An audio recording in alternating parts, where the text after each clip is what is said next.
ಎಲ್ಲ ವೀಕ್ಷಕ ಬಂಧುಗಳಿಗೆ ನಮಸ್ಕಾರ. ಬಹಳ ವಿಶೇಷವಾಗಿ ಇಂದಿನ ಕಾರ್ಯಕ್ರಮಗಳಲ್ಲಿ ನವಗ್ರಹಗಳು, ಅದರ ಪ್ರಕೃತಿಗಳು ಮತ್ತು ಅದಕ್ಕೆ ಸಂಬಂಧಪಟ್ಟಂತಹ ಕಾಯಿಲೆ ಕಸಾಲೆಗಳ ಬಗ್ಗೆ ಸಂಕ್ಷಿಪ್ತವಾಗಿರತಕ್ಕಂಥ ವಿವರಣೆಗಳನ್ನು ನಾವು ನಿಮಗೆ ಕೊಟ್ವಿ. ಇವತ್ತು ಭಾಳ ಜನ ಪತ್ರಗಳನ್ನು ಬರೆದು ನಂದು ಈ ರಾಶಿ ಬಹಳ ಪ್ರಮುಖವಾದಂತಹ ಭಾಗವಾಗಿ ಕೆಲಸ ಮಾಡ್ತಾ ಇದೆ. ಯಾಕಂದರೆ ಚಂದ್ರ ಎಲ್ಲಿರ್ತಾನೋ, ಯಾವ ಮನೇಲಿರ್ತಾನೋ ಅದು ನಮ್ಮ ರಾಶಿ ಆಗ್ತದೆ. ಆ ರಾಶಿ ಪ್ರಕಾರ ಏನಾದರೂ ನಮಗೆ ಈ ತತ್ವಗಳ ಒಂದು ಪರಿಚಯ ಆಯಿತು ಅಂದಾಗ ನಾವು ಅದ್ರ ಮುಖಾಂತರನೂ ಕೂಡ ಕೆಲವು ಸಮಸ್ಯೆಗಳನ್ನ ಬಗೆಹರಿಸ್ಕೋಬಹುದಾ, ನಮಗೆ ರಾಶಿ ಮತ್ತು ತತ್ವಗಳ ಬಗ್ಗೆ ಒಂದಷ್ಟು ಮಾಹಿತಿಗಳನ್ನ ಕೊಡಿ ಅಂತೇಳಿ ಭಾಳ ಜನ ನಮಗೆ ಮೆಸೇಜ್ಗಳನ್ನ ಕಾಲ್ಗಳನ್ನ ಮಾಡಿರೋದ್ರಿಂದ ಇವತ್ತು ದ್ವಾದಶ ರಾಶಿಗಳು ಅದು ತತ್ವಗಳ ಬಗ್ಗೆ ಒಂದಷ್ಟು ಮಾಹಿತಿನ ನಿಮಗೆ ಕೊಡ್ತೀವಿ.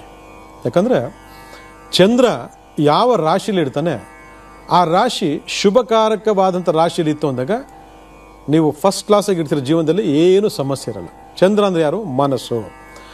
ಚಂದ್ರ ಕೆಟ್ಟೋಗ್ಬಿಟ್ರೆ ನಮ್ಮ ಮನಸ್ಸು ವಿಕಾರ ಆಗ್ತದೆ. ಚಂದ್ರ ಕೆಟ್ಟಾಗ ನಮ್ಮಲ್ಲಿ ಆಲೋಚನೆಗಳು ಕೆಟ್ಟದಾಗಿರ್ತದೆ. ಚಂದ್ರ ಕೆಟ್ಟಾಗ ನಮಗೆ ಗೊತ್ತು ಗುರಿ ಇಲ್ಲದಂತಹ ಯೋಚನೆಗಳನ್ನು ನಾವು ಜೀವನದಲ್ಲಿ ಮಾಡ್ತೀವಿ. ಜೀವನದಲ್ಲಿ ಯಾವುದೇ ಗುರಿ ಇರೋದಿಲ್ಲ, ಮನಸ್ಸು ಚಂಚಲ ಆಗ್ತದೆ, ಒಂದ್ಸರಿ ಇರೋದಿಲ್ಲ. ಏನೋ ಮಾಡಬೇಕು ಅಂತ ಆಲೋಚನೆ ಮಾಡ್ತಾ ಇದ್ದೀವಿ, ಆಸೆಗಳು ತುಂಬ ಇದ್ದಾವೆ. ಆದರೆ ಕಾರ್ಯಗತ ಮಾಡೋ ಸಂದರ್ಭದಲ್ಲಿ ನಾನೇ ಹಿಂದೆ ಹೊಡೆದ್ಬಿಟ್ಟಿರ್ತೀನಿ. ಅಯ್ಯ ನೋಡೋಣ ಬಿಡು, ನಾಳೆ ನೋಡೋಣ, ನಾಳಿದ್ದು ನೋಡೋಣ, ನಾಳಿದ್ದು ನೋಡೋಣ. ಈ ಥರ ಮನಸ್ಥಿತಿಗಳು ಯಾಕೆ ಗೊತ್ತು ಗುರಿ ಇಲ್ಲದೆ ಒಯ್ದಾಡುತ್ತೆ ಅಂತಂದರೆ ದುರ್ಬಲವಾಗಿರ್ತಕ್ಕಂಥ ಚಂದ್ರನ ಪ್ರಭಾವಗಳು. ಅಥವಾ ಒಳ್ಳೆಯ ಬಲ ಇರತಕ್ಕಂತಹ ಚಂದ್ರ ಪಾಪಗ್ರಹಗಳ ಜೊತೆ ಸಂಯೋಗ ಆಯಿತು ಅಂದಾಗ ಅವನು ದುರ್ಬಲನಾಗಿ ಕೆಲಸ ಮಾಡ್ತಕ್ಕಂಥ ಸಾಧ್ಯತೆಗಳು ಹೆಚ್ಚಾಗಿರ್ತದೆ. ಅವರವರ ಮನಸ್ಥಿತಿಗಳು ತಗೊಂಡಾಗ ಹೌದು ಕರೆಕ್ಟು, ನೀವು ಹೇಳಿದ್ದೇ ಥರ ನನ್ನ ಮೈಂಡ್ ಇದೆ ಅಂತಂದರೆ ಈ ಬಾಧೆಗಳು ನಿಮಗಿದ್ದೇ ಇರ್ತದೆ. ಅಲ್ಲಿಗೆ ನಾವು ಹೇಳಕ್ಕೆ ಹೊರಟಿರ್ತಕ್ಕಂಥದ್ದು, ಚಂದ್ರ ದುರ್ಬಲನಾಗಿ ಪಾಪಗ್ರಹಗಳ ಜೊತೆ ಸಂಯೋಗ ಆಗಿರಲಿ ಅಥವಾ ಚಂದ್ರ ಶುಭಕಾರಕ ಗ್ರಹಗಳ ಜೊತೆ ಸಂಯೋಗ ಆಗಿರಲಿ, ನಮಗೆ ಬರ್ತಕ್ಕಂಥ ಕಾಯಿಲೆಗಳಿಗೆ ಚಂದ್ರ ಹೇಗೆ ಕಾರಣಕರ್ತನಾಗ್ತಾನೆ ಅಂತಕ್ಕಂಥದ್ದೇ ಇಲ್ಲಿ ಭಾಳ ಮುಖ್ಯವಾದಂಥ ಅಂಶ. ಯಾಕಂದರೆ ಏನಾದರೂ ಬಂತು ಅಂದರೆ ಮೊದಲು ನಾವು ಅನ್ಕೊಳ್ಳೋದು ಯಾವುದು? ಮೈಂಡ್ ತಗೊಳ್ತೀವಿ. ಅಯ್ಯೋಯ್ಯೋ ನನಗೆ ಕುಷ್ಠರೋಗ ಬಂದ್ಬಿಡ್ತಂತೆ, ಅಯ್ಯೋಯ್ಯೋ ನನಗೆ ಕ್ಯಾನ್ಸರ್ ಬಂದ್ಬಿಡ್ತಂತೆ, ಅಯ್ಯೋಯ್ಯೋ ನನಗೆ ಕರೋನಾ ಬಂದ್ಬಿಡ್ತಂತೆ ಲೇಟೆಸ್ಟು, ಅಯ್ಯೋಯ್ಯೋ ನನಗೆ ಆ ಕಾಯಿಲೆ ಬಂತಂತೆ, ಈ ಕಾಯಿಲೆ ಬಂದು ತಗೊಳ್ಳೋದೇ ಮನಸ್ಸಿಗೆ. ಮನಸ್ಸು ನಮ್ಮ ಜಾತಕದಲ್ಲಿ ಅಂದರೆ ಮನಸ್ಸಿಗೆ ಪ್ರತಿರೂಪವಾಗಿರ್ತಕ್ಕಂಥ ಚಂದ್ರ ನಮ್ಮ ಜಾತಕದಲ್ಲಿ ಬಹಳ ಬಲಯುತನಾಗಿತ್ತು ಅಂದಾಗ ಯಾವ ಕಾಯಿಲೆ ಬಂದರೂ ಪೆಟಾಕ್ ಯಾವ ಕಾಯಿಲೆ ಬರಲಿ ನೋಡ್ಕೊಳ್ಳೋಣ, ಆತ್ಮವಿಶ್ವಾಸ, ಮನಸ್ಸು ಸದೃಢವಾಗಿದ್ದರೆ ಆತ್ಮವಿಶ್ವಾಸದಿಂದನೇ ಎಂತೆಂಥ ರೋಗಗಳನ್ನು ಗೆದ್ದಿರ್ತಕ್ಕಂಥವ್ರು ನಮ್ಮಲ್ಲಿ ತುಂಬ ಜನ ಇದ್ದಾರೆ. ಅದಕ್ಕೆ ನಿಮಗೆಲ್ಲ ಇದೊಂದು ಪಾಠವಾಗಬೇಕು. ದುರ್ಬಲವಾಗಿದೆ ಮನಸ್ಸು ನನಗಿದೆ, ನೀವು ಹೇಳಿದ್ದು ಕರೆಂಟ್ ಅಂತ ನೀವು ಅನ್ಕೋಬೋದು. ಆದರೆ ಅದನ್ನು ಪರಿವರ್ತನೆ ಮಾಡ್ಕೊಳ್ಳಿ. ಪರಿವರ್ತನೆ ಮಾಡ್ಕೊಳ್ಳೋದಕ್ಕೆ ಅಗಾಧವಾದಂತಹ ಮಾರ್ಗದರ್ಶನ ಇದೆ. ಬಂದ್ಬಿಡ್ತು ಅಂತ ನಾನು ಹೋಗ್ಬಿಡ್ತೀನಿ ಅಂತ ಅನ್ಕೊಂಡ್ರೆ ಬಂದ್ಬಿಡ್ತು, ಹೋಗ್ಬಿಡತ್ತೆ. ಆದರೆ ಏನು ಬೇಕಾದ್ರೂ ಬರಲಿ, ಎದುರಿಸ್ತೀನಿ, ಜಯಿಸ್ತೀನಿ ಅಂತ ಮಾನಸಿಕವಾಗಿ ಆತ್ಮವಿಶ್ವಾಸ ಯಾರು ಗಳಿಸ್ಕೊಳ್ತಾರೆ ನೋಡಿ, ಎಂತೆಂತಹ ಕಾಯಿಲೆಗಳನ್ನು ಅಲ್ಲಾಡಿಸ್ಬಿಟ್ಟು ಓಡಿಸ್ಬಿಟ್ಟಿದ್ದಾರೆ. ಇವನು ಬದುಕೋದೇ ಇಲ್ಲ, ಇವನು ಮುಗಿದೋಯ್ತ ಕತೆ ಅಂತ ಹೇಳ್ತಕ್ಕಂಥ ಎಷ್ಟೋ ಜನ ಇವತ್ತು ಬದುಕಿ ಬಂದಿದ್ದಾರೆ. ಆ ಒಂದು ಕಾಯಿಲೆಗಳನ್ನು ಗೆದ್ದಿದ್ದಾರೆ. ಅದರಲ್ಲಿ ಇವತ್ತು ಭಾಳ ವಿಶೇಷ, ಭಾಳ ಭಯಂಕರ ಅಂತಂದರೆ ಈ HIV, ಕ್ಯಾನ್ಸರ್. ಇವೆಲ್ಲ HIV ಪೇಷಂಟ್ಗಳು ನೋಡಿರ್ಬೋದು ನೀವು, ತರ ನಡೀತಾರೆ, ದಿನಗಳನ್ನು ಎಣಿಸ್ತಾ ಇರ್ತಾರೆ ಅವರು. ಆದರೆ ಮಾನಸಿಕ ಸದೃಢತೆ ಇರ್ತಕ್ಕಂಥವ್ರು ಏನು ತಲೆ ಕೆಡಿಸ್ಕೊಳ್ಳಲ್ಲ. ಒಳ್ಳೆ ಫುಡ್ಡು, ಒಳ್ಳೆ ಯೋಗ, ಮೇಂಟೆನೆನ್ಸ್ ಫಸ್ಟ್ ಕ್ಲಾಸ್ ಆಗಿದ್ದಾರೆ. 2 ಮದುವೆ ಮಾಡಿಕೊಂಡು 4 ಮಕ್ಕಳು ಮಾಡ್ಕೊಂಡಿದ್ದಾರೆ HIV ಪೇಷಂಟ್ಗಳು. ನೀವು ನಂಬ್ತೀರಾ? ನೋಡಿ ಬೇಕಾದ್ರೆ ಸಮಾಜದಲ್ಲಿ. ಅಂದರೆ ಅವರು ಸಾಯ್ತೀನಿ, ಈ ಕಾಯಿಲೆ ಬಂದು ಸತ್ತೋಗ್ತೀನಿ ಅಂತಕ್ಕಂಥ ಭಾವನೆ ಇದ್ರೂ ಕೂಡ ಮದುವೆ ಮಾಡ್ಕೊಂಡು ಮಕ್ಕಳೇಗೆ ಮಾಡ್ಕೊಂಡ್ರು? ಅದು ವಿಶ್ವಾಸ, ಅದು ಮನೋಬಲ ಅಂತೀವಿ. ಆ ಮನೋಬಲ ಚಂದ್ರ ಪವರ್ಫುಲ್ ಆಗಿದ್ದಾಗ ಎಲ್ಲವೂ ಸಾಧ್ಯ ಆಗ್ತಿದೆ ಅನ್ನೋದಕ್ಕೆ ನಮ್ಮಲ್ಲಿ ಎಷ್ಟೋ ಸಾಧ್ಯತೆಗಳಿದೆ ಅಂತಂದರೆ ನಾವು ನಮ್ಮ ಚಂದ್ರನನ್ನು ನಾವು ಪವರ್ಫುಲ್ಲಾಗಿ ಮಾಡ್ಕೋಬೇಕು. ಅದಕ್ಕೆ ಹುಣ್ಣಿಮೆ ಪೂಜೆಗಳನ್ನ ನಿಮ್ಗೆ ಹಿಂದೆ ಕಾರ್ಯಕ್ರಮ ಹೇಳ್ಕೊಟ್ಟಿದ್ದೀನಿ. ಈಗ ರಾಶಿ ಸಂಬಂಧಪಟ್ಟಂಥ ಲೆಕ್ಕ ತಗೊಂಡಾಗ ಯಾವ್ಯಾವ ಪ್ರಕೃತಿಯೋ ನೀವು ಅಂತಕ್ಕಂತ ತಿಳ್ಕೊಬೇಕು. ಯಾಕಂದರೆ ಈಗ ನಾನು ಹೇಳ್ದಂಗೆ ನಾನು 1000 ಹೇಳ್ತೀನಿ, ನೀವು ದುರ್ಬಲವಾಗಿರ್ತ ಚಂದ್ರ, ನೀವು ಅದನ್ನು ಬಲಶಾಲಿ ಮಾಡ್ಕೊಳ್ಳಿ ಅಂತ ನಾನು 1000 ಹೇಳಿದ್ರು ಕೂಡ ವಿಧಿ ನಮ್ಮನ್ನು ಬಿಡೋದಿಲ್ಲ. ಅಯ್ಯೋ ನೀವು ಹೇಳ್ತೀರಾ ಸ್ವಾಮಿ, ನಿಮಗೇನು ಧೈರ್ಯ ತಗೊಳ್ಳಿ ಅಂತ ಹೇಳ್ತೀರಾ, ಆಗ್ತಾ ಇಲ್ಲ ಯಾಕೋ ಅಂತ ಹೇಳ್ತೀರಾ. ಅಲ್ಲಿಗೆ ಚಂದ್ರ ದುರ್ಬಲವಾಗಿರ್ತಕ್ಕಂಥ ಗ್ರಹ ಅಥವಾ ಪಾಪಗ್ರಹಗಳ ಜೊತೆಗೆ ಅವನು ಸಂಯೋಗ ಆಗಿರಬೇಕು. ಅಲ್ಲಿಗೆ ಆ ಪಾಪಗ್ರಹದ ಸಂಯೋಗ ಆದಾಗ ಆ ಗ್ರಹ ಸ್ಥಿತಿ ಇದ್ರ ಮೇಲೆ ಯಾವ ರೀತಿ ಪರಿಣಾಮ ಬೀರುತ್ತೆ, ಯಾವ ಪ್ರಕೃತಿಯವರು ನೀವು? ಮೊದಲನೇದಾಗಿ ಮೇಷರಾಶಿ. ಯಾಕಂದರೆ ಕಾಲಪುರುಷನಿಗೆ ಮೊದಲನೇ ರಾಶಿಯೇ ಮೇಷರಾಶಿ. ಇಲ್ಲಿ ಮೇಷರಾಶಿ ಮಂಗಳನ ತತ್ವ ಅಂತೇಳಿ ಈಗಾಗಲೇ ಹೇಳ್ಕೊಟ್ಟಿದ್ದೀನಿ. ಆ ಮಂಗಳ ತತ್ವ ತಗೊಂಡಾಗ ಆ ಮೇಷರಾಶಿ ಸಂಬಂಧಪಟ್ಟ ಲೆಕ್ಕ ತಗೊಂಡಾಗಲೂ ಕೂಡ ಅಲ್ಲೇನಾದರೂ ಕುಜ ಚಂದ್ರ ಸಂಯೋಗ ಆಯಿತು ಅಂದರೂ ಕೂಡ ಇಲ್ಲಿ ಬಹಳ ಮೇಜರಾಗಿ ಲಿಫ್ಟ್ ಆಗ್ತಕ್ಕಂಥ ಯಾವುದು ಗೊತ್ತಾ? ಕುಜನ ಪ್ರಾಬ್ಲಮ್ಗಳೇ. ಅಲ್ಲಿಗೆ ಅಲ್ಲಿ ಕುಜನ್ ತಗೊಂಡಾಗ ಕುಜ ರಾಶಿಗೆ ಅಂದರೆ ಮೇಷರಾಶಿಗೆ ಬಹಳ ಮುಖ್ಯವಾಗಿರ್ತಕ್ಕಂಥ ಪ್ರಕೃತಿ ಅಂದರೆ ಅದು ಪಿತ್ತ ಪ್ರಕೃತಿ. ನೆನ್ಪಿಟ್ಕೊಳ್ಳಿ, ಪಿತ್ತ ಪ್ರಕೃತಿ. ನಾನು ಆಗಲೇ ಹೇಳಿದೆ, ಏನಾದರೂ ಯಾವುದೇ ಗ್ರಹನಾದರೂ ಕೂಡ ಬರೋದೇ ಫಸ್ಟ್ ಮನಸ್ಸಿಗೆ. ಅಲ್ಲಿಗೆ ಮನಸ್ಸು ದುರ್ಬಲವಾಗಿದ್ದರೆ ಅದು ಜಾಸ್ತಿ ಆಗುತ್ತೆ ಕಾಯಿಲೆ. ಮನಸ್ಸು ತುಂಬ ಧೈರ್ಯವಾಗಿ ವಿಶ್ವಾಸವಾಗಿ ಪವರ್ಫುಲ್ ಆಗಿತ್ತು ಅಂದರೆ ಆ ಕಾಯಿಲೆ ಓಡೋಗ್ಬಿಡ್ತದೆ. ನಮ್ಗೆ ಎಂಥ ವಾಸಿಯಾಗದಿರೋ ಕಾಯಿಲೆಗಳು ಕೂಡ ಓಡೋಗ್ಬಿಡ್ತದೆ. ಇದು ಒಂದಾಯಿತು. ಇದಕ್ಕೆ ನೋಟ್ ಮಾಡ್ಕೊಳ್ಳಿ, ಪಿತ್ತ ಸಂಬಂಧಪಟ್ಟಂಥ ವಿಕಾರತೆಗಳು, ಪಿತ್ತ ಸಂಬಂಧಪಟ್ಟಂಥ ವ್ಯಾಧಿಗಳು ಈ ರಾಶಿಯವರಿಗೆ ಬರ್ತಕ್ಕಂಥ ಸಾಧ್ಯತೆಗಳು ಜಾಸ್ತಿ ಇರ್ತದೆ, ನೆನ್ಪಿಟ್ಕೊಳ್ಳಿ. ಅದಾದಮೇಲೆ ವೃಷಭ ರಾಶಿ ಅಂತ ಕಂಡಾಗ ವಿಶೇಷವಾಗಿ ವಾತ ಮತ್ತು ಪಿತ್ತ, ಸ್ವಲ್ಪ ಶೀತ ಆಗಾಗ ಆಗ್ತಕ್ಕಂಥದ್ದು ಸಾಧ್ಯತೆಗಳು ಜಾಸ್ತಿ ಇರ್ತದೆ. ಅದರಿಂದ ಅಲ್ಲಿ ಬೇರೆ ಬೇರೆ ಪಾಪಗ್ರಹಗಳಿತ್ತು ಅಂದಾಗ ಅದು ಚೇಂಜ್ ಆಗ್ತಾ ಬರ್ತದೆ. ಯಾಕಂದರೆ ಈಗ ಒಂದು ಗ್ರಹ ಅಥವಾ ಒಂದು ರಾಶಿ ನಿರ್ದಿಷ್ಟವಾಗಿ ಈ ಪ್ರಕೃತಿ ಹೊಂದಿದೆ ಅಂತ ನಾವು ಹೇಳ್ತೀವಿ. ನಿಮ್ಮ ಜಾತಕಗಳನ್ನ ತೆಗೆದು ನೋಡಿಕೊಂಡಾಗ ನಿಮ್ಮ ರಾಶಿಯ ಒಂದು ಸ್ಥಾನ ನೋಡಿಕೊಂಡಾಗ ಆ ರಾಶಿ ಅಧಿಪತಿ ಜೊತೆಗೆ ಇನ್ಯಾವ ಗ್ರಹಗಳಿದ್ದಾವೆ ಅದ್ರ ಕಾಯಿಲೆಗಳು ಕೂಡ ಶುರು ಆಗ್ತದೆ. ಇದು ನೆನ್ಪಿಟ್ಕೊಳ್ಳಿ. ಈಗ ರಾಹು ಕೇತುಗಳು ಯಾರ ಮನೇಲಿ ಇರ್ತಾನೋ ಆ ಮನೆಗೆ ಸಂಬಂಧಪಟ್ಟ ಕಾಯಿಲೆನ ಜೊತೆ ಸೇರಿಸಿ ಕೊಡ್ತಾನೆ ಅವನು. ಈಗ ಸೂರ್ಯ ನೀಚನಾಗಿದೆ, ಸೂರ್ಯನ ಕಾಯಿಲೆನೇ ಕೇತು ಕೊಡ್ತಾನೆ. ರಾಹು ಇದ್ರೆ ಸೂರ್ಯನ ಕಾಯಿಲೆನೇ ರಾಹು ಕೊಡ್ತಾನೆ. ಅವನದಂತೆ ಯಾವುದೂ ಇಲ್ಲ ಸಪ್ರೇಟಾಗಿ. ಇವರೆಲ್ಲ ಮಿಕ್ಸ್ ಮಾಡಿ ಅದೇ ಕಾಯಿಲೆನ ವಾಪಸ್ ಕೊಡ್ತಾನೆ ನಿಮಗೆ. ಆ ಥರ ಇರತಕ್ಕಂತಹ ರಾಶಿಗಳಲ್ಲಿ ದುರ್ಬಲವಾಗಿರೋ ಚಂದ್ರ ಬಹಳ ಮನಸ್ಸನ್ನು ಅಲ್ಲೋಲ ಕಲ್ಲೋಲ ಮಾಡಿಬಿಡ್ತಾನೆ ಈ ತೊಂದರೆಗಳಿಂದ. ಕೆಲವರಿಗೆ ಭಯ ಸ್ಟಾರ್ಟ್ ಆಗಿಬಿಡ್ತದೆ. ಮುಗೀತು ಬಿಡಪ್ಪ, ಆಗೋಯ್ತು ಬಿಡಪ್ಪ, ಎಷ್ಟು ದುಡಿದ್ರೆ ಏನಂತೆ, ಎಷ್ಟು ಆಸ್ತಿ ಪಾಸ್ತಿ ಇದ್ರೆ ಏನಂತೆ, ಎಷ್ಟು ಹೆಂಡ್ತಿದ್ರೆ ಏನು ಪ್ರಯೋಜನ, ಅನುಭವಿಸೋದಕ್ಕೆ ಯೋಗ ಬೇಕಲ್ವಾ, ಯಾವುದೋ ಕಾಯಿಲೆ ಬಂದ್ಬಿಡ್ತು ಅಂಥೇಳಿ ಇವತ್ತು ಬಹಳ ಜನ ಒದ್ದಾಡ್ತಾರೆ. ಕಾರಣ ಅಂದರೆ ದುರ್ಬಲವಾಗಿರ್ತಕ್ಕಂಥ ಚಂದ್ರ. ಇನ್ನು ಮಿಥುನ ರಾಶಿ ತಗೊಂಡಾಗ 3 ಅಂದರೆ ತ್ರಿದೋಷ ಅಂತ ಹೇಳ್ತೀವಿ. ವಾತ ಪಿತ್ತ ಕಫ, ತ್ರಿದೋಷ ಸಂಬಂಧಪಟ್ಟಂತಹ ತೊಂದರೆಗಳು ವ್ಯಾಧಿಗಳು ಬರ್ತಕ್ಕಂಥ ಸಾಧ್ಯತೆಗಳು ಈ ಒಂದು ಮಿಥುನ ರಾಶಿಗೆ ಇರ್ತದೆ. ಇದನ್ನು ನೋಡ್ಕೊಳ್ಳಿ. ಇನ್ನು ನೆಕ್ಸ್ಟು ಕನ್ಯಾ ರಾಶಿ, ಇದು ಕಟಕ ರಾಶಿ. ಕಟಕ ರಾಶಿ ಅಂತ ತಗೊಂಡಾಗ ವಿಶೇಷವಾಗಿ ಜಲತತ್ವ ರಾಶಿ ಅಂತೇಳಿ ಈಗಾಗಲೇ ನಿಮ್ಗೆ ಗೊತ್ತಾಗಿದೆ. ಅಲ್ಲಿಗೆ ಈ ಸಂಬಂಧಪಟ್ಟಂತ ಲೆಕ್ಕ ತಗೊಂಡಾಗ ಭಾಳ ವಿಶೇಷವಾಗಿ ಕಫ ಪ್ರಕೃತಿ.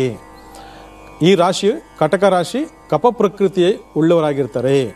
ಏನಾದರೂ ತೊಂದರೆಗಳು ಬಂತು ಅಂದರೆ ಅದು ಸಂಬಂಧಪಟ್ಟ, ಒಂದು ಶೀತ ಆಗಿಲ್ಲ, ಅಯ್ಯೋ ಏನೋ ಬಂದ್ಬಿಡ್ತು, ಒಂದು ನೆಗಡಿ ಬರೋಕ್ಕಿಲ್ಲ, ಅಯ್ಯೋ ಏನೋ ಬಂದ್ಬಿಡ್ತು, ಒಂದು ತಲೆನೋವು ಬರೋಕ್ಕಿಲ್ಲ, ಅಯ್ಯೋ ಊರೆಲ್ಲ ಒಂದು ಮಾಡಿಬಿಡ್ತಾರೆ. ಈ ರೀತಿ ಆ ದುರ್ಬಲವಾಗಿರ್ತಕ್ಕಂಥ ಮನಸ್ಥಿತಿ ಆಯಾ ರಾಶಿಗೆ ಬಂದಾಗ ಅದರ ಪ್ರಭಾವಗಳು ದ್ವಿಗುಣವಾಗ್ತಾ ಹೋಗ್ತದೆ. ನೆಕ್ಸ್ಟು ಇನ್ನು ಸಿಂಹರಾಶಿ ತಗೊಂಡಾಗ ವಿಶೇಷವಾಗಿ ಪಿತ್ತ ಪ್ರಕೃತಿ. ನೋಡಿ, ಮೇಷ ಸಿಂಹ ಇವೆಲ್ಲ ಉಷ್ಣಕಾರಕ ರಾಶಿಗಳು. ಮೇಷ ಮತ್ತು ಸಿಂಹ ಇವೆಲ್ಲ ಉಷ್ಣಕಾರಕ ರಾಶಿಗಳು. ಅದಕ್ಕೆ ಯಾವಾಗಲೂ ರಾಶಿಯವರು ಉರು ಅಂತಿರ್ತಾರೆ. ಕೋಪ ಜಾಸ್ತಿ ಒಳಗಡೆ ಇರ್ತದಲ್ವ, ಅಗ್ನಿತತ್ವ.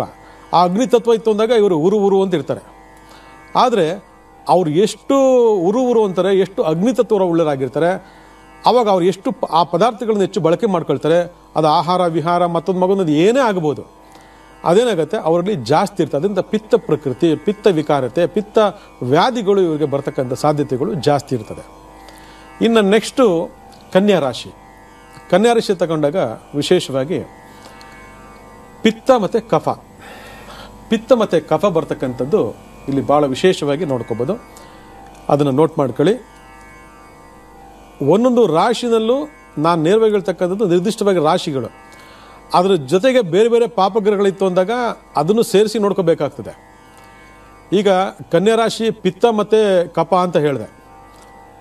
ಆದರೆ ಇಲ್ಲಿ ಇನ್ನೊಬ್ರು ಯಾರೋ ಬಂದರು, ಯಾರು ಚಂದ್ರ ಬಂದು ಸೇರ್ಕೊಂಡ. ಆ ಚಂದ್ರ ಬಂದು ಸೇರ್ಕೊಂಡಾಗ ಕಫ ಬೇರೆ ಶುರು ಆಯಿತು ಅಲ್ವೇ. ನಮ್ಮ ವಾತ ಪಿತ್ತ ಕಫ ಬಂದ್ಬಿಡ್ತು.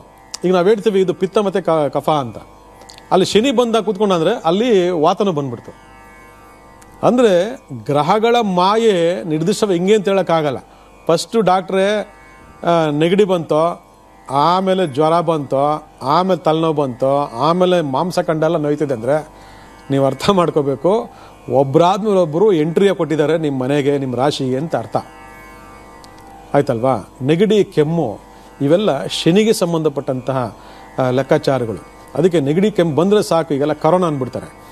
ಆದರೆ ನೆಗಡಿ ಕೆಮ್ಮು ಬಂತು ಅಂದರೆ ಅದಕ್ಕೆ ಶನಿ ಅಧಿಪತಿ. ಈ ಥರ ಜ್ವರ ಬಂತು ಅಂತಂದಾಗ ಅದಕ್ಕೆ ಮಂಗಳ ಅಧಿಪತಿ. ಮಂಗಳ ಇದ್ದರೆ, ಮಂಗಳ ನೀಚನಾಗ್ಬಿಟ್ರೆ ಜ್ವರ ಸ್ಟಾರ್ಟ್ ಆಗಿಬಿಡ್ತದೆ. ಇನ್ನು ಅದಾದಮೇಲೆ ಸಂಧಿವಾತ, ಗ್ಯಾಸ್ಟ್ರಿಕ್ಕು, ಮಾತ್ರೆ ನುಂಗಿ ಗ್ಯಾಸ್ಟ್ರಿಕ್ ಬಂದ್ಬಿಡ್ತು ಅಂತಾರೆ ಕೆಲವರು. ಅಲ್ಲಿ ಶನಿ ಸ್ವಾಮಿನೂ ಎಂಟ್ರಿ ಆಗವ್ರೆ ಅಂತ ಅರ್ಥ. ಅಲ್ಲಿಗೆ 3 ಬಂದ್ಬಿಟ್ರಲ್ಲಿ 3 ಜನ ಬಂದ್ಬಿಟ್ರು, ಅರ್ಥ ಆಯ್ತಲ್ಲ ಇದು. ಇನ್ನು ತುಲಾರಾಶಿ ಸಂಬಂಧಪಟ್ಟಂಥ ಲೆಕ್ಕಾಚಾರ ತಗೊಂಡಾಗ ವಿಶೇಷವಾಗಿ ಕಫ ಮತ್ತು ವಾತ ಪ್ರಕೃತಿ ಇರ್ತಕ್ಕಂಥ ರಾಶಿ ಇದು. ಈ ರಾಶಿಯ ಬೆಳವಣಿಗೆ ನೋಡ್ಕೋಬೇಕು. ಇಲ್ಲೂ ಬೇರೆ ಬೇರೆ ಗ್ರಹ ಬಂದಾಗ ಅದನ್ನು ಇಲ್ಲಿ ಲೆಕ್ಕಾಚಾರ ತಗೊಂಡು ಅನಲೈಸ್ ಮಾಡ್ಕೋಬೇಕಾಗ್ತದೆ. ಇನ್ನು ವೃಶ್ಚಿಕ ರಾಶಿ ತಗೊಂಡಾಗ ಕಫ ಮತ್ತು ವಾತ. ಭಾಳ ಜನ ವೃಶ್ಚಿಕ ರಾಶಿ ಕುಜನ ಮನೆ ಅಂದರೂ ಕೂಡ ವೃಶ್ಚಿಕ ರಾಶಿ ಬಂದು ಜಲರಾಶಿ, ಅರ್ಥ ಮಾಡ್ಕೊಳ್ಳಿ, ಜಲರಾಶಿ. ಬೇರೆ ಬೇರೆ ಗ್ರಹ ಸಂಯೋಗ ಬಂದಾಗ ಬೇರೆ ಬೇರೆ ವಾತಾವರಣ ನಿರ್ಮಾಣ ಆಗ್ತಿದೆ. ಆದರೆ ಇದು ಸಂಬಂಧಪಟ್ಟತಕ್ಕಂಥ ಇದು. ಆಮೇಲೆ ಚಂದ್ರ ವೃಶ್ಚಿಕ ರಾಶಿನೇ ನೀಚನಾಗ್ಬಿಡ್ತಾನೆ. ಇವೆಲ್ಲ ನೋಡ್ಕೋಬೇಕು. ಒಂದೊಂದು ಲೆಕ್ಕಾಚಾರಗಳಿದ್ದಾವೆ. ಇದು ಬ್ರಹ್ಮಾಂಡ. ಇದು ಜ್ಯೋತಿಷಾಸ್ತ್ರ ಅಂದರೆ ಬ್ರಹ್ಮಾಂಡ. ಒಂದೊಂದು ಚೂರು ತಿಳ್ಕೊಂಡ್ರೆ ಅಟ್ಲೀಸ್ಟ್ ಎಲ್ಲೋ ಒಂದು ಕಡೆ ನಿಮಗೆ ಉಪಯೋಗ ಆಗಲಿ ಅಂತೇಳಿ ಸಂಕ್ಷಿಪ್ತವಾದ ಮಾಹಿತಿ ನಿಮಗೆ ಕೊಡ್ತಾ ಇದ್ದೀವಿ. ಇನ್ನು ಧನುರ್ ರಾಶಿ ತಗೊಂಡಾಗ ವಾತ, ಪಿತ್ತ, ಕಫ 3 ಜನ ಇರ್ತಾರೆ. ಇಲ್ಲಿ 3 ಕಾಯಿಲೆಗಳು ಆ ಸಮಯ ಸಂದರ್ಭಾನುಸಾರ ಬರ್ತಕ್ಕಂಥ ಸಾಧ್ಯತೆಗಳು ಜಾಸ್ತಿ ಇರ್ತದೆ. ಇನ್ನು ಮಕರ ರಾಶಿ ತಗೊಂಡಾಗ ವಿಶೇಷವಾಗಿ ವಾಯು ತತ್ವ ಅಂತ ನಾವು ಕರಿತೀವಿ. ಇಲ್ಲಿ ಬರ್ತಕ್ಕಂಥ ಏನಂದರೆ ವಾತ ಅಂದ್ರೆ ವಾಯು ಅಂತ ನೆನ್ಪಿಟ್ಕೊಂಬಿಡಿ. ನಮ್ಮ ಹಳ್ಳಿಯವರೆಲ್ಲ ಹಿಂದೆ ಹೇಳ್ತಿದ್ರು, ವಾತ ಹೊಡಿತಿದೆ, ಕೈ ವಾತ ಹೊಡಿತೈತೆ, ಕಾಲು ವಾತ ಹೊಡಿತೈತೆ ಅಂತ ಹೇಳೋರು, ಬೆನ್ನೆಲ್ಲ ವಾತ ಹೊಡಿತೈತೆ ಅಂತ ಹೇಳೋರು. ಅವಾಗೆಲ್ಲ ಅರ್ಥ ಆಗ್ತಿರಲಿಲ್ಲ. ಇವಾಗ ವಾತ ಅದ್ರ ಹೋಗಿ ಸಂಧಿವಾತ ಆಗ್ಬಿಟ್ಟಿದೆ. ಇವಾಗ ಅಲ್ಲಿಗೆ ಸಂಧಿವಾತ ತಗೊಂಡಾಗ ಅಲ್ಲಿ ವಾಯು ತತ್ವ ಜಾಸ್ತಿ ಇರ್ತದೆ. ಆ ಜಾಗದಲ್ಲಿ ವಾಯು ಎಲ್ಲೆಲ್ಲಿ ನುಗ್ಗುತ್ತೋ ಮೈಯಲ್ಲಿ ಅಲ್ಲೆಲ್ಲ ಶುರು ಆಗ್ತದೆ ಪ್ರಾಬ್ಲಮ್ಗಳು. ಯಾವ ಸಂಧಿಗೆ ಹೋಗ್ತದೋ ಆ ಸಂಧಿಗಳಲ್ಲಿ ಘರ್ಷಣೆಗಳು ಶುರು ಆದಾಗ ಈ ವಾತ ಪ್ರಕೃತಿಯಿಂದ ನಮಗೆ ಪೇನ್ ಸ್ಟಾರ್ಟ್ ಆಗ್ತದೆ. ಇದು ಒಂದು.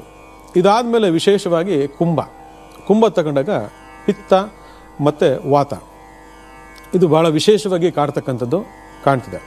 ಅದಾದಮೇಲೆ ಮೀನರಾಶಿ ತಗೊಂಡಾಗ ಕಫ ಮತ್ತು ವಾತ ಇದು ಭಾಳ ವಿಶೇಷವಾಗಿ ಕಾಡ್ತಕ್ಕಂಥದ್ದು. ಈ ರೀತಿ ಒಂದೊಂದು ಗ್ರಹ ಸಂಯೋಗಗಳನ್ನು ಕೂಡ ನಾವು ಅನಲೈಸ್ ಮಾಡ್ಕೊಂಡಾಗ ಇದಿಷ್ಟರಲ್ಲೇ ಎಲ್ಲ ನಿರ್ಧಾರ ಮಾಡ್ಬೋದಾ ಅಂದರೆ ಖಂಡಿತ ಇಲ್ಲ. ಯಾಕಂದರೆ ಬರ್ತ್ ನಂಬರ್ ಮತ್ತು ಫ್ಯೂಚರ್ ನಂಬರ್ ಇದೆ. 12 ತಿಂಗಳುಗಳಿದ್ದಾವೆ. ಜನವರಿಯಿಂದ ಡಿಸೆಂಬರ್ ತನಕ ತಿಂಗಳುಗಳಿದ್ದಾವೆ. 27 ನಕ್ಷತ್ರಗಳಿದ್ದಾವೆ. ಇನ್ನೂ ನಿಮ್ಗೆ ಹೇಳ್ಕೊಟ್ಟಿಲ್ಲ ಯಾವ ನಕ್ಷತ್ರದಿಂದ ಯಾವ ಕಾಯಿಲೆ ಬರ್ತಿದೆ ಅಂತ. ನೋಡಿ, ಒಂದು ಗ್ರಹ ಸಂಯೋಗ ಅಂತ ತಗೊಂಡಾಗ ರಾಶಿ ನೋಡಬೇಕು, ನಕ್ಷತ್ರ ನೋಡಬೇಕು, ಜನ್ಮ ಸಂಖ್ಯೆ ನೋಡಬೇಕು, ಭಾಗ್ಯ ಸಂಖ್ಯೆ ನೋಡಬೇಕು. ಅದಾದಮೇಲೆ ಲಗ್ನ ಭಾವಗಳು ನೋಡ್ಕೋಬೇಕು. ಅದಾದಮೇಲೆ ಗೋಚಾರ ಸ್ಥಿತಿ ನೋಡ್ಕೋಬೇಕು. ಅದಾದಮೇಲೆ ಕಾಲದೋಷ ನೋಡ್ಕೋಬೇಕು. ಕಾಲದೋಷ ಅಂತೀವಿ ಯಾವಾಗ ನೆಗೆಟಿವ್ ಆಗಿದ್ದಾಗ. ಅಂದರೆ ಈ ಲಗ್ನ ಭಾವ, ರಾಶಿ ಭಾವ ಇವೆಲ್ಲ ಒಂದಕ್ಕೊಂದು ಪೂರಕವಾಗಿ ಕನೆಕ್ಟಿವಿಟಿ ಇರ್ತದೆ. ಆದರೆ ಇದನ್ನು ಯಾವಾಗ ನೀವು ಅನಲೈಸ್ ಮಾಡ್ಕೊಳ್ತೀರಾ, ಯಾವ ಮಹಾನ್ ಭಾವ ಮಾಡಿದಪ್ಪ ಈ ಜ್ಯೋತಿಷಾಸ್ತ್ರನ, ಎಷ್ಟು ಅದ್ಭುತವಾಗಿದೆ ಕ್ಯಾಲ್ಕುಲೇಷನ್ಸ್ ಅಂತೇಳಿ ನೀವೇ ಸರೆಂಡರ್ ಆಗಿಬಿಡ್ತೀರ. ಆದರೆ ಸರೆಂಡರ್ ಆಗೋದಷ್ಟೇ ಅಲ್ಲ, ಇದನ್ನು ಆಳವಾಗಿ ಅಧ್ಯಯನ ಮಾಡಿಕೊಂಡು ನಮ್ಮ ಜೀವಿತಾವಧಿಯಲ್ಲಿ ಬರ್ತಕ್ಕಂಥ ಹಲವಾರು ಕಾಯಿಲೆ ಕಸಾಲೆಗಳನ್ನು ನಿವಾರಣೆ ಮಾಡ್ಕೊಳ್ಳೋದಕ್ಕೆ ನಾವು ಮಾರ್ಗೋಪಾಯಗಳನ್ನು ಜ್ಯೋತಿಷಾಸ್ತ್ರ ಮುಖ ಮಾಡ್ಕೋಬೇಕು. ಜ್ಯೋತಿ ಅಂದರೆ ಬೆಳಕನ್ನು ಕೊಡ್ತೇನೆ ಹೊರತು ಬೆಳಕನ್ನು ಯಾವತ್ತೂ ಆರಿಸೋದಿಲ್ಲ. ಜಾತಕ ಬಹಳ ಅದ್ಭುತವಾಗಿರ್ತಕ್ಕಂತಹ ಒಂದು ಮಾರ್ಗದರ್ಶನ. ಯಾಕಂದರೆ ಜ್ಯೋತಿ ಅಂತಕ್ಕಂಥದ್ದು ಒಂದು ದೊಡ್ಡ ಮಾರ್ಗದರ್ಶನ. ಅದರಲ್ಲಿ ಕನ್ನಡಿ ಅಂತಂದರೆ ಅದು ನಮ್ಮ ಜಾತಕ. ಈಗ ಕಾಯಿಲೆ ಕಸಾಲೆಗಳ ಬಗ್ಗೆ ನಾವು ಒಂದು 2 ವಾರಗಳಿಂದ ಮಾತಾಡ್ಕೊಂಡು ಬರ್ತಾ ಇದ್ದೀವಿ. ಇವತ್ತು ಸಣ್ಣ ಪುಟ್ಟದ ಏನಾರ ಪ್ರಾಬ್ಲಮ್ಸ್ ಆಯಿತು ಅಂತಂದರೆ ಆ ಸಣ್ಣ ಪುಟ್ಟದ ಪ್ರಾಬ್ಲಮ್ಗಳಿಗೆ ಎದುರ್ಕೊಳ್ತಕ್ಕಂಥ ಅವಶ್ಯಕತೆ ಇಲ್ಲ. ಅದಕ್ಕೆ ನಮ್ಮ ಮನೆಯನ್ನು ಅಂದರೆ ನಮ್ಮ ಮೊದಲನೇ ಮನೆಯನ್ನು ನೋಡ್ಕೋಬೇಕು. ಅಂದ್ರೆ ಅರ್ಥ ಏನು, ಲಗ್ನ ಭಾವವನ್ನು ನೋಡ್ಕೋಬೇಕು. ಲಗ್ನದಲ್ಲಿ ಯಾವುದು ಪಾಪಗ್ರಹ ಇದೆಯಾ, ಪುಣ್ಯಗ್ರಹ ಇದೆಯಾ, ಅಶುಭಕಾರ ಗ್ರಹ ಇದೆಯಾ, ಶುಭಕಾರ ಗ್ರಹ ಇದೆ ಅಂತ ನೋಡ್ಕೋಬೇಕು. ಅದು ನೋಡ್ಕೊಂಡಾಗ ಅದರಲ್ಲಿ ಬರ್ತಕ್ಕಂಥ ವ್ಯತ್ಯಾಸಗಳಿಂದ ನಮಗೆ ಸಾಧಾರಣವಾಗಿರ್ತಕ್ಕಂತಹ ಕಾಯಿಲೆ ಕಸಗಳು ಹೆಂಗೆ ಬರುತ್ತೆ ಹಂಗೆ ಓಟೋಗ್ತದೆ. 1-2 ದಿವಸ ಜ್ವರ ಇರ್ತದೆ, 3 ದಿವಸ ಕಾಣೆ ಆಗ್ತದೆ. ಅದೊಂದು 4 ದಿವಸ ಹೊಟ್ಟೆ ನೋವುತ್ತಿದೆ, 5 ದಿವಸ ಕಾಣೆ ಆಗ್ತದೆ. ಇಂಥದಕ್ಕೆಲ್ಲ ತಲೆ ಕೆಡಿಸಲು ಅವಶ್ಯಕತೆ ಇಲ್ಲ. ಆದರೆ ಕೆಲವು ಸೆನ್ಸಿಟಿವ್ ಮೈಂಡು ಒಂದು ಸಣ್ಣ ಚೂರು ಹಾಕಿಲ್ಲ, ಊರೆಲ್ಲ ಡಂಗೂರ ಸಾರ್ಬಿಡ್ತಾರೆ. ಏನೋ ಬ್ರಹ್ಮಾಂಡ ಬಿದ್ದು ತಲೆ ಮೇಲೆ ಬಿತ್ತು ಅಂತ ಆಡ್ತಾರೆ. ಅದರಲ್ಲಿ ಆಡಕ್ಕೆ ಹೋಗಬೇಡಿ. ಮನೋಧೈರ್ಯ ಇದ್ದರೆ ಯಾರು ಏನು ಅಂಥದ್ದೇ ಒಂದು ಕಾಯಿಲೆಗಳು ಕೂಡ ಎದುರಿಸಿ ಓಡಿಸ್ತಕ್ಕಂಥ ತಾಕತ್ತು ಅವ್ರಿಗಿರ್ತದೆ. ಅದಕ್ಕೆ ಮನೋಧೈರ್ಯ ಭಾಳ ಇಂಪಾರ್ಟೆಂಟು, ಆರೋಗ್ಯ ಸಂಬಂಧ ವಿಚಾರದಕ್ಕೆ. ಅದಕ್ಕೆ ಭಯ ಪಡಬೇಡಿ. ಒಂದಷ್ಟು ಜನ ಭಯ ಪಡಿಸ್ತಾರೆ, ಭಯ ಪಡಬೇಡಿ. ಧೈರ್ಯವಾಗಿ ಎದುರಿಸ್ತಕ್ಕಂಥ ಮನೋಭಾವನೆಯನ್ನು ಬೆಳೆಸ್ಕೊಳ್ಳಿ. ಅದಕ್ಕೆ ಸೂಕ್ತವಾಗಿರ್ತಕ್ಕಂಥ ಮಾರ್ಗದರ್ಶನ ಈ ಜ್ಯೋತಿಷ್ಯ ಶಾಸ್ತ್ರ. ಅರ್ಥ ಆಯ್ತಾ? ಇನ್ನು ನೆಕ್ಸ್ಟು ವಿಶೇಷವಾಗಿರ್ತಕ್ಕಂಥದ್ದು ಒಂದು ತೀವ್ರವಾಗಿರ್ತಕ್ಕಂಥ ಕಾಯಿಲೆಗಳು. ಜನರಲ್ಲಾಗಿ ಅಂತ ಅಂದ್ಕೊಂಡಿರ್ತೀವಿ, ಬಟ್ ಅದು ತೀವ್ರವಾಗ್ತಾ ಇದೆ, ತುಂಬ ಸೀರಿಯಸ್ ಆಗ್ತಾ ಇದೆ, ದಿನ ದಿನ ಸೀರಿಯಸ್ ಆಗ್ತಾ ಇದೆ, ನಾವು ಎಕ್ಸ್ಪೆಕ್ಟೇ ಮಾಡಲಿಲ್ಲ ಅಂತಂದಾಗ ಅದಕ್ಕೆ ವಿಶೇಷವಾಗಿರ್ತಕ್ಕಂಥದ್ದು ಶತ್ರುಸ್ಥಾನ. ಶತ್ರುಸ್ಥಾನಾಧಿಪತಿಯನ್ನು ನೋಡ್ಕೋಬೇಕು ನಾವು. ಅವರು ಯಾರು ಅಂತಂದರೆ ನಂಬರ್ 6. ನಂಬರ್ 6 ನಾವು ನೋಡ್ಕೊಂಡಾಗ ಏನಾಗ್ತದೆ, ವಿಶೇಷವಾಗಿ ಅಲ್ಲಿರ್ತಕ್ಕಂಥ ಪಾಪಗ್ರಹಗಳು, ಅಲ್ಲಿರ್ತಕ್ಕಂತಹ ಪಾಪಗ್ರಹಗಳ ಜೊತೆಗೆ ಪುಣ್ಯಗ್ರಹಗಳ ಸಂಯೋಗ, ಇವೆಲ್ಲ ಕ್ರೂರ ದೃಷ್ಟಿಗಳಿಂದ ಏನಾಗ್ತದೆ ಅಂದರೆ, ನಾವು ಜನರಲ್ ಆಗಿ ತಿಳ್ಕೊಂಡಿರ್ತೀವಿ, ಅದು ಬರ್ತಾ ಬರ್ತಾ ಬರ್ತಾ ಬರ್ತಾ ಬರ್ತಾ ಜಾಸ್ತಿ ಪೀಕ್ ಹೋಗ್ತದೆ. ಜನರಲ್ ವಾರ್ಡಲ್ಲಿ ಹಾಕಿರ್ತಾರೆ, ಆಮೇಲೆ ತಗೊಂಡಾಗ ಐಸಿಯುಗೆ ಹಾಕ್ಬಿಡ್ತಾರೆ. ಇದು ಈ ತೀವ್ರ ದೋಷಗಳಿಗೆ ಈ ಜಾಗವನ್ನು ನೋಡಿಕೊಂಡು ಅಲ್ಲಿರ್ತಕ್ಕಂಥ ದುರಿತಗಳನ್ನು ನಾವು ವೈದಿಕ ಧರ್ಮ ಜೊತೆಗೆ ವೈದ್ಯಕೀಯವಾಗಿ ನೋಡ್ಕೊಂಡಾಗ ಏನಾಗುತ್ತೆ, ನಾವು ಹೊರಗಡೆ ಬರ್ಬೋದು. ಇದು ನೋಡ್ಕೊಳ್ಳಿ. ಅದಾದಮೇಲೆ ವಿಶೇಷವಾಗಿರ್ತಕ್ಕಂಥ ಏನಪ್ಪ ಅಂದರೆ, ನನಗೆ ಈ ಮಾಟ ಮಂತ್ರ ಸಿಕ್ಕಾಪಟ್ಟೆ ಮಾಟ ಮಂತ್ರ ಆಗ್ತಾ ಇದೆ, ಹಿಂದಿಂದೆ ಆಗ್ತಾ ಇದೆ, ಶತ್ರುಗಳು ಜಾಸ್ತಿ ಆಗ್ತಿದ್ದಾರೆ, ಅದರಿಂದ ಹಲವಾರು ಆರೋಗ್ಯ ಸಂಬಂಧಪಟ್ಟ ತೊಂದರೆಗಳು ಆಗ್ತಿದೆ ಅಂತಂದರೆ ಎಷ್ಟೋ ಜನಕ್ಕೆ ಗೊತ್ತೇ ಇಲ್ಲ. ಯಾಕಂದರೆ ವಿಜ್ಞಾನಕ್ಕೂ ಸಿಲುಕದ, ವೈದ್ಯಕೀಯ ಚಿಕಿತ್ಸೆಗೂ ಸಿಲುಕದ, ಅಥವಾ ವೈದ್ಯಕೀಯ ಉಪಕರಣಗಳಿಗೂ ಸಿಗದಂತಹ ಹಲವಾರು ಕಾಯಿಲೆ ಕಸಾಲೆಗಳು ಮಾನವ ಜೀವಿತಾವಧಿಯಲ್ಲಿ ಅನುಭವಿಸ್ತಾ ಇರ್ತಾನೆ. ಅದಕ್ಕೆ ಡಾಕ್ಟ್ರು ಕೂಡ ಏನು ಕಾಯಿಲೆ ಇಲ್ಲರಿ ನಿಮಗೆ, ಎಲ್ಲ ಭಾಳ ಚೆನ್ನಾಗಿದ್ರೆ ಹೋಗಿ ಅಂತ ಹೇಳ್ತಾರೆ. ಆದರೆ ಆ ಮನುಷ್ಯ ಹಲವಾರು ರೋಗ ರುಜಿನ ಅನುಭವಿಸ್ತಾ ಇರ್ತಾರೆ. ಕಾರಣ ಏನು ಅಂತಂದರೆ ಈ ಮಾಟ ಮಂತ್ರದಿಂದ ಆಗ್ತಕ್ಕಂತಹ ಕಾಯಿಲೆಗಳು. ಅದನ್ನು ಗುರುತಿಸಬೇಕು ಅಂದಾಗ ಪಾಪಗ್ರಹಗಳ ಸಮ್ಮಿಲನ ಎಲ್ಲಿದೆ, ಪೂರ್ವ ಪುಣ್ಯ ಸ್ಥಾನದಲ್ಲಿದೆಯಾ ಅಂತ ನೋಡ್ಕೋಬೇಕು. ನೋಡಿ ಎಷ್ಟೊಂದು ಅದ್ಭುತವಾಗಿದೆ. ಪೂರ್ವ ಪುಣ್ಯ ಸ್ಥಾನದಲ್ಲಿ ಇತ್ತು ಅಂದರೆ, ನೀವು ಯಾವುದೋ ಒಂದು ಪಾಪಕರ್ಮವನ್ನು ಪೂರ್ವ ಜನ್ಮದಲ್ಲಿ ಮಾಡಿರ್ತೀರ. ಆ ಪೂರ್ವಜನ್ಮದ ಪಾಪಕರ್ಮಗಳು ಈ ಜನ್ಮದಲ್ಲಿ ಯಾರಿಂದನೋ ನಿಮಗೆ ಮಾಟ ಮಂತ್ರವನ್ನು ಮಾಡಿಸಿ ನೀವು ದೈಹಿಕವಾಗಿ ಮಾನಸಿಕವಾಗಿ ಅನುಭವಿಸ್ತಕ್ಕಂಥ ಸ್ಥಿತಿ ನಿರ್ಮಾಣ ಆಗ್ತದೆ. ಇದು ಸತ್ಯ. ಇದನ್ನು ಚೆಕ್ ಮಾಡ್ಕೊಳ್ಳಿ. ನೆಕ್ಸ್ಟು ಇನ್ನೇನಾದರೂ ಪ್ರಾಣಗಂಡಾಂತರ ಆಗೋಗ್ತಾ ಇದೆ, ಮರಣಶೈಲಿಗೆ ಹೋಗ್ತಾ ಇದೆ, ತುಂಬ ತೊಂದರೆ, ಇನ್ನು ಗ್ಯಾರಂಟಿನೇ ಇಲ್ಲ ಅಂತಂದಾಗ ಏನು ಮಾಡಬೇಕು, ವಿಶೇಷವಾಗಿ ನೋಡ್ಕೋಬೇಕಾಗಿದೆ ಅಂದರೆ ಅಷ್ಟಮ ಸ್ಥಾನ. ಇವತ್ತು ಅಷ್ಟಮಿ ಭಾಳ ಜ್ಯೋತಿಷ್ಯದಲ್ಲಿ ಭಾಳ ಪ್ರಾಮುಖ್ಯತೆಯನ್ನು ಹೊಂದಿದೆ. ಆದರೆ ನಂಬರ್ 8, ನಂಬರ್ 70, ನಂಬರ್ 26 ಅಂದರೆ ಅದ್ರ ಬಗ್ಗೆ ಕೇರೇ ಇಲ್ಲ. ಯಾಕಂದರೆ ನ್ಯೂಮರಾಲಜಿ ಇವತ್ತು ನಾವೆಲ್ಲ ಹೇಳ್ಕೊಡ್ತಾ ಇದ್ದೀವಿ, 8, 17, 26 ಒಂದೇ, ಶನಿವಾರ ಅಂದರೆ ಒಂದೇ, ಅಷ್ಟಮಿ ಅಂದರೆ ಒಂದೇ, ಅಷ್ಟಮ ಅಂದರೆ ಒಂದೇ ಅಂತ ನಾವು ಹೇಳ್ತಾ ಇದ್ದೀವಿ. ಆದರೆ ಜ್ಯೋತಿಷ್ಶಾಸ್ತ್ರ ದ್ವಾದಶ ರಾಶಿಗಳಲ್ಲಿ ಅಷ್ಟಮ ಭಾಗ ಅಂತಕ್ಕಂಥದ್ದು ಮುಖ್ಯವಾಗಿದೆ. ಅದನ್ನು ನಾವು ಆಯಸ್ಸು ಸ್ಥಾನ ಅಂತ ನಾವು ಕರಿತೀವಿ. ಈ ಆಯುಸ್ಸು ಸ್ಥಾನದಲ್ಲಿ ಪಾಪಗ್ರಹಗಳ ಸಮ್ಮಿಲನ ಇತ್ತು ಅಂದಾಗ ಇದು ಭಾಳ ಎಚ್ಚರಿಕೆ ನೋಡ್ಕೋಬೇಕಾಗಿರ್ತಕ್ಕಂಥ ವಿಚಾರ. ಯಾಕಂದರೆ ಪ್ರಾಣ ಹೋಗೋದ್ಮೇಲೆ ಏನೂ ನೋಡೋಕ್ಕಾಗಲ್ಲ, ಯಾವ ಗ್ರಹ, ಯಾವ ಶಕ್ತಿ, ಯಾವ ಜಾತಕಗಳ ಪ್ರಯೋಜನ ಇಲ್ಲ. ಮೊದಲನೇ ಭಾಗದಲ್ಲೇ ನೋಡ್ಕೊಳ್ಳೋದಕ್ಕೆ ಇದು ಭಾಳ ಪ್ರಮುಖವಾಗಿರ್ತಕ್ಕಂಥ ಭಾಗ. ಯಾವುದು ಅಂದರೆ 6ನೇ ಮನೆ, 8ನೇ ಮನೆ ವಿಶೇಷವಾಗಿ ನೀವು ನೋಡ್ಕೊಳ್ಬೇಕು. ಈ ಜಾಗದಲ್ಲಿ ವಿಶೇಷವಾದಂಥ ಪಾಪಗ್ರಹಗಳಿತ್ತು ಅಂದರೆ ನೀವು ತಪ್ಪಿಸ್ಕೊಳ್ಳೋಕ್ಕೆ ಸಾಧ್ಯನೇ ಇಲ್ಲ. ಅಂಥದ್ದೊಂದು ಕರ್ಮಗಳನ್ನು ನಾವು ಅನುಭವಿಸ್ಬೇಕಾಗ್ತದೆ. ಇದನ್ನು ನೋಡ್ಕೊಳ್ಳಿ. ಇನ್ನು ಮುದಿತನದಲ್ಲಿ ನಾವೇನಾದರೂ ದೀರ್ಘಾವಧಿ ಕಾಯಿಲೆಗಳು ಅಂದರೆ ವಯಸ್ಸಾದ್ಮೇಲೆ ನಾವೇನಾದರೂ ಕಾಯಿಲೆ ಅನುಭವಿಸ್ತೀವ, ಕಾಯಿಲೆ ಬರ್ತದಂತ ಭಾಳ ಜನ ಕೇಳ್ತಾರೆ. ಈಗೇನೋ ಹ್ಯಾಪಿಯಾಗಿದ್ದೀವಿ, ತುಂಬ ಚೆನ್ನಾಗಿದ್ದೀವಿ, ಏನು ತೊಂದರೆ ಇಲ್ಲ, ದೇಹ ಆರೋಗ್ಯ ಎಲ್ಲ ಚೆನ್ನಾಗಿ ಕೊಟ್ಟಿದ್ದ ದೇವರು ಅಂತ ಅನ್ಕೊಂಡಿರ್ತೀವಿ. ವಯಸ್ಸಾಗ್ತಾ ಕಾಯಿಲೆ ಬರ್ತದೆ ಅಂತಂದರೆ ಅದು ನೋಡ್ಕೋಬೇಕಾಗಿರೋದು ಕಾಯಿಲೆ ಅಂದರೆ ದೀರ್ಘಾವಧಿ ಕಾಯಿಲೆಗಳು. ಯಾರು ಅಂದರೆ ಶನಿ ಭಗವಾನ್, ಮುದಿತನದಲ್ಲಿ ಬರ್ತಕ್ಕಂಥ ಶನಿ ಭಗವಾನ್. ಅವನು ಎಲ್ಲಿ ನೋಡಬೇಕು ಅಂತಂದರೆ 12ನೇ ಮನೆ ನೋಡಬೇಕು. ನೋಡಿ, ಈ ಥರ ಎಲ್ಲ ಲೆಕ್ಕಾಚಾರಗಳನ್ನು ನಾವು ನೋಡಿಕೊಂಡಾಗ ಪಾಪಗ್ರಹಗಳ ದೃಷ್ಟಿ, ಶುಭ ಕಾರ್ಯಗ್ರಹಗಳು, ಅದ್ರ ಮೇಲೆ ಪಾಪಗ್ರಹಗಳ ದೃಷ್ಟಿ, ಇವೆಲ್ಲ ನೋಡಿಕೊಂಡಾಗ ಈ ಕಾಲ ದೋಷ ಅಂತ ಪರಿವರ್ತನೆ ಆದಾಗ ಭಾಳಷ್ಟು ತೊಂದರೆಗಳಾಗುತ್ತೆ. ಅದರಲ್ಲಿ ವಿಶೇಷವಾಗಿ ನನಗೆ ಡೇಟ್ ಆಫ್ ಬರ್ತು ಗೊತ್ತಿಲ್ಲ, ಆ ಮನೆಯೂ ಗೊತ್ತಿಲ್ಲ, ಈ ಮನೆಯೂ ಗೊತ್ತಿಲ್ಲ, ನಮ್ಗೆ ಗೊತ್ತಿರೋದು ಒಂದೇ ಮನೆ, ಅದು ಸಣ್ಣ ಮನೆ ದೊಡ್ಡ ಮನೆ ಅಂದ್ಕೊಂಡಿದ್ರೆ ಈ ಮನೇಲಿ ತೋರಿಸ್ತೀವಿ ನೋಡಿ ನಾವು.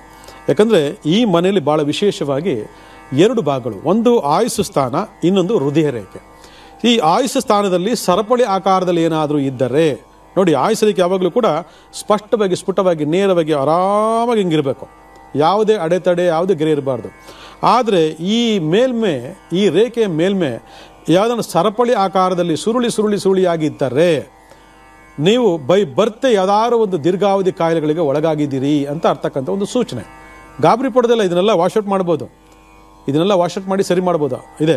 ಅದಾದಮೇಲೆ ಹೃದಯ ಸಂಬಂಧಪಟ್ಟಂಥ ರೇಖೆಗಳು, ಹೃದಯ ರೇಖೆ ಕೂಡ ಭಾಳ ವಿಶೇಷವಾಗಿ ಸ್ಪಷ್ಟವಾಗಿ ನೇರವಾಗಿರಬೇಕು. ಆದರೆ ಇಲ್ಲಿ ಸರಪಳಿ ಆಕಾರದಲ್ಲಿ ಏನಾದ್ರು ಇತ್ತು ಅಂತಂದಾಗ ಹೃದಯ ಸಂಬಂಧಪಟ್ಟಂಥ ತೊಂದರೆಗಳು ಕೂಡ ಬೈ ಬರ್ತಿಂದನೋ ಅಥವಾ ಒಂದು ಕಾಲಾವಧಿಯಲ್ಲೋ ಫೇಸ್ ಮಾಡ್ತಕ್ಕಂಥ ಸಾಧ್ಯತೆಗಳು ಹೆಚ್ಚಾಗಿರ್ತದೆ. ಈ ರೀತಿ ಭಗವಂತ ನಮಗೆ ಜ್ಯೋತಿಷಾಸ್ತ್ರ ಮುಖಾಂತರ, ಹಸ್ತಶಾಸ್ತ್ರ ಮುಖಾಂತರ, ಪ್ರಶ್ನೆಶಾಸ್ತ್ರ ಮುಖಾಂತರ ಇವೆಲ್ಲವನ್ನು ನಮಗೆ ಮಾರ್ಗದರ್ಶನ ಕೊಟ್ಟಿದ್ದಾನೆ. ನಮಗೆ ಗೊತ್ತಿಲ್ಲ, ನಾವು ಸಿಗಾಕೊಂಡು ನರಳ್ತಾ ಇದ್ದೀವಿ. ಈ ಥರ ಆಗಬಾರ್ದು ಇನ್ನು ಮುಂದೆ ಅನ್ನೋದಕ್ಕೋಸ್ಕರನೇ ನಾವು ಇದನ್ನೆಲ್ಲ ಹೇಳ್ಕೊಡ್ತಾ ಇದ್ದೀವಿ. ಇದನ್ನೆಲ್ಲ ತಿಳ್ಕೊಂಡು ಜ್ಞಾನದ ಮಾರ್ಗವನ್ನು ಬೆಳೆಸ್ಕೊಂಡು ಆರೋಗ್ಯವಂತರಾಗಿ ಬಾಳಿ ಒಳ್ಳೆಯದಾಗಲಿ.